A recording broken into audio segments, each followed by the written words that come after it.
Значи това са тук изложби, витрини, това са книги на наши автори, новите книги, които постъпват.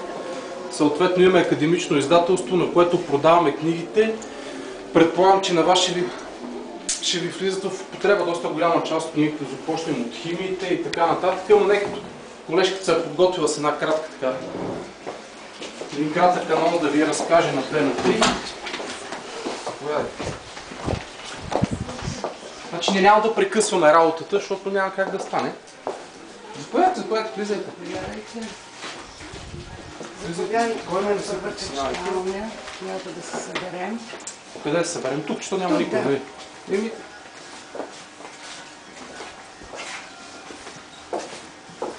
Добре.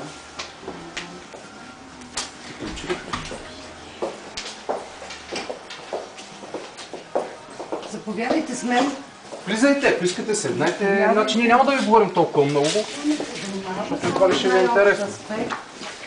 Ще ви запознаем с нещата. Добре дошли на територията на университета и в частност на територията на нашата университетска библиотека.